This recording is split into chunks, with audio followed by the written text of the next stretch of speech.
Welcome back to my YouTube channel, where today we are diving deep into a topic that is as small in size as it is monumental in historical and numismatic value.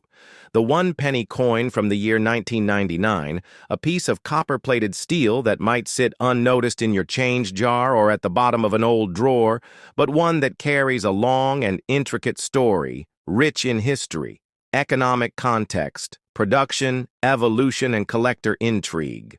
So as you settle in for this detailed 2-hour exploration, I invite you to take a journey through time, beginning not just in 1999, but decades before, tracing the roots of this humble yet fascinating coin back to the origins of British coinage itself, and more specifically, the transformations that led to the modern decimal system introduced in 1971 when the United Kingdom moved from the old pounds, shillings, and pence system to introduced in 1971 when the United Kingdom moved from the old pounds, shillings, and pence system to a simplified decimal structure that made 100 pence equal to 1 pound. This change not only revolutionized British currency, but also laid the groundwork for coins like the 1999 penny to be produced as part of a carefully calibrated economic and social transition. Now focusing on the 1999 issue, we must understand the broader backdrop of the late 1990s, a time of political change, technological advancement, and evolving economic priorities under the leadership of Prime Minister Tony Blair and the Labour government, which had come to power in 1997. The United Kingdom was experiencing a new wave of modernization, and this reflected even in its coinage policies as the Royal Mint continued to refine its designs, production methods, and alloy choices in response to inflation, metal prices, and global trends. The penny coin remained a cornerstone of daily transactions and retained its role despite the gradual shift toward digital banking and card-based commerce. The 1999 1-penny coin was minted in massive quantities with over 600 million pieces produced, making it a common sight in circulation. But what distinguishes it from other years is not just the mintage number, but the context in which it was made. The year 1999 marked the final full year of the 20th century, a symbolic transition into a new millennium. And with that came heightened interest in objects of daily life that would soon become relics of the past. Numismatists, collectors, historians, and the public alike began to view coins from this year with a sense of nostalgia and curiosity, examining their craftsmanship, origin, and condition with a renewed lens. The obverse of the 1999 penny features the fourth definitive portrait of Queen Elizabeth II, designed by Ian Rank Broadley, a sculptor whose vision was to present the monarch in a more realistic and less idealized manner.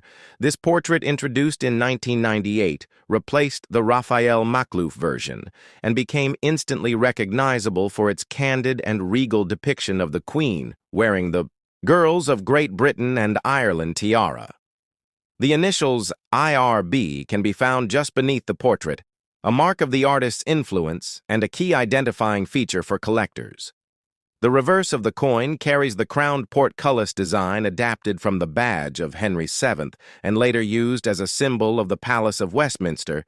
This design has been emblematic of the 1-penny coin since decimalization and reflects the British heritage in a subtle yet meaningful way. Beneath the portcullis are the words 1 penny and the date 1999 in evenly spaced lettering. This side of the coin was designed by Christopher Ironside, a key figure in British numismatic design, whose work continues to be celebrated for its clarity, balance, and national symbolism. The composition of the 1999 penny also offers insight into the economic decisions of the time being. Struck in copper-plated steel rather than the earlier bronze used in pre-1992 coins, this change was implemented by the Royal Mint as a cost-saving measure, since copper prices were on the rise and steel offered a more stable and economical base metal. The shift in composition also led to some visible differences in tone weight and magnetism, which can be used to distinguish between older and newer pennies. A 1999 penny will stick to a magnet, While earlier versions will not providing a simple way to test the metal content beyond the basic appearance and material aspects of the coin, lies a deeper story about its role in everyday British life. In 1999, the penny was still frequently used in retail transactions. Pricing items at 0.99 or 1.99 made the 1p coin a necessity for giving correct change and thus kept it inactive circulation. But its value had already been eroded significantly by inflation, and discussions had begun about the long-term viability of the denomination. Yet despite these economic concerns, the penny remained a symbol of traditional commerce, of pocket change, and of an analog world slowly giving way to digital convenience. In addition to the standard business strike pennies, the Royal Mint also produced proof and uncirculated versions for collectors. These coins were minted with greater care, precision, and polish, often housed in sets that commemorated the year 1999 as part of the Millennium series. These collector versions are particularly prized for their mirror-like finishes, sharper details, and preservation over time, making them more desirable to numismatists seeking high-grade examples of the year one of the fascinating aspects of the 1999 penny is the sheer number of varieties and conditions available due to the high mintage and circulation time. Coins from this year can be found in a range of wear states from near mint to heavily circulated, which affects their market value and appeal.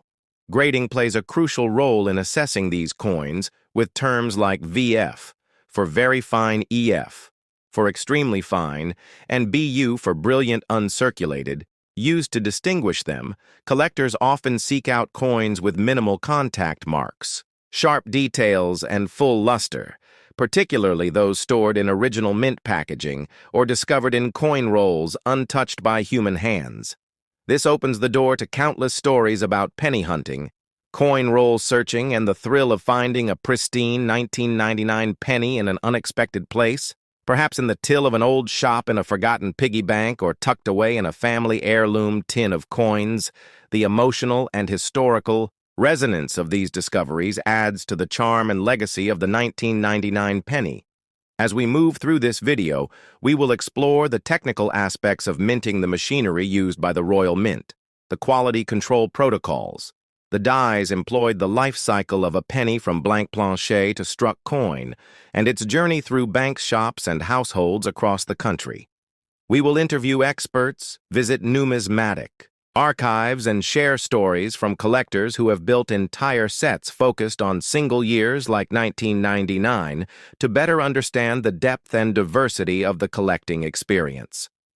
By the end of this video, you will not only know more about the 1999 1-penny coin, but also appreciate how something so small can carry such a wide-ranging narrative, from economics to design, from metallurgy to personal memory.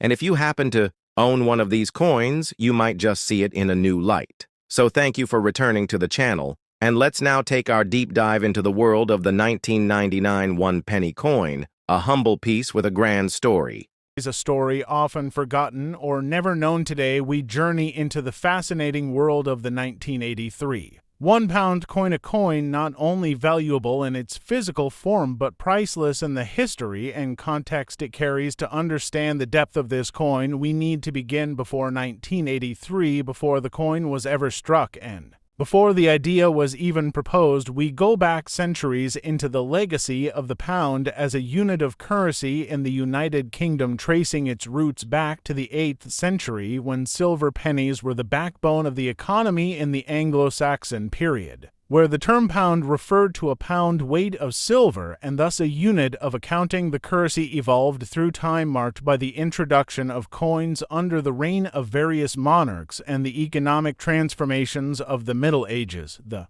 concept of the pound continued to change, but its name endured and adapted, from silver pennies to gold sovereigns, from hammered coins to milled edges, and finally into the modern decimal system. The British currency underwent a major transformation in 1971 when the United Kingdom moved from the old pounds, shillings, and pence system to a decimal, system which made accounting and transactions easier and more standardized. This was a massive national change, and it required a complete redesign of the nation's coins. Following this reform, the pound note continued in use as there was no £1 coin yet, but discussions about creating a durable £1 coin began almost immediately. The note, while symbolic and historically respected, was prone to damage and had a shorter standardized. This was a massive national change, and it required a complete redesign of the nation's coins. Following this reform, the pound note continued in use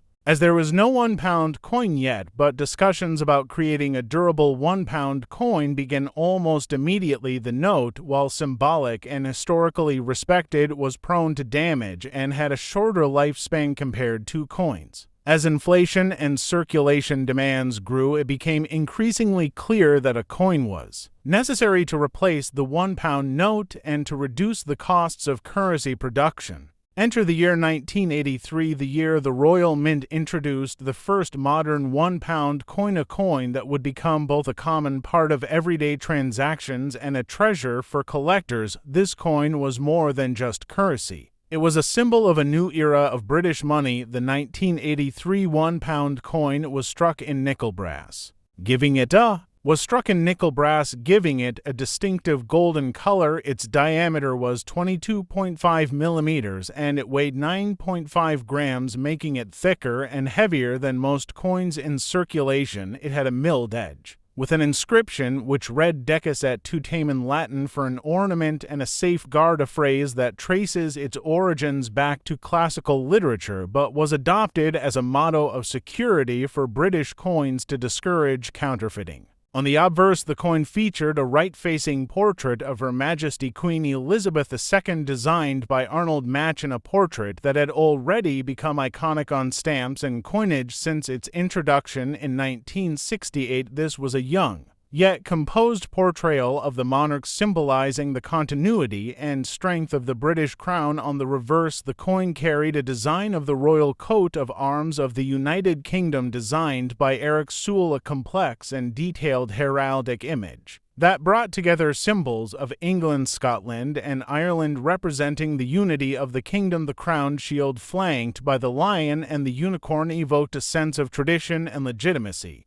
But this coin is not just a coin, it is a snapshot of 1983, a year of political, social, and economic change in Britain. The early 1980s were a time of transition marked by the leadership of Prime Minister Margaret Thatcher, economic restructuring, and a society shifting toward modernity. The coin captured this moment by being both traditional and modern, durable and elegant, everyday and collectible. It became an emblem of national identity and a tool of daily commerce. It was the first in a series of £1 coins that would over the years depict emblems and floral designs representing different parts of the United Kingdom, creating a sense of shared heritage and diversity within unity. The 1983 issue is especially significant to collectors because it was the first of its kind and produced only for a limited time. Although it was circulated widely, many of these coins were hoarded by collectors right from the start. And the Royal Mint also released special sets for numismatists, including brilliant uncirculated and proof versions struck with extra care and polished dies to enhance the details and shine of the design. There are small variations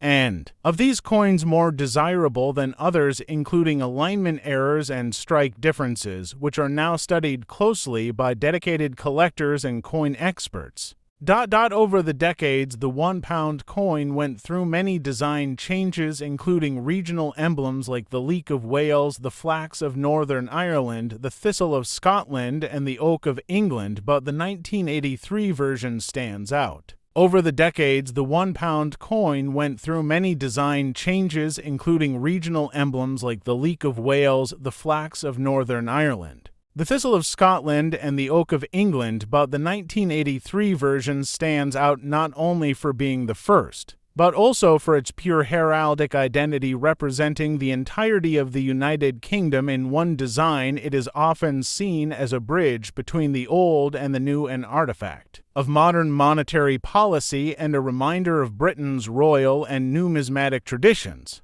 As time went on, counterfeiting became an increasing concern, and the Royal Mint eventually replaced the round pound coin. In 2017, with a new 12-sided bimetallic version, which included advanced security features like a latent image and micro-lettering, the 1983 coin and others like it were gradually removed from circulation, but they live on in the collections and hearts of enthusiasts who understand their significance in the larger narrative of British coinage. The round pound is now a relic of the late 20th century, a piece of history that continues to tell its story through the hands it passed through and the history it witnessed. So, when you hold a 1983 £1 coin, you are not just holding money. You are holding a part of a nation's journey through monarchy, reform, war, peace, design, and craftsmanship. You are holding the weight of tradition and the promise of innovation, a small disc of metal that traveled with millions,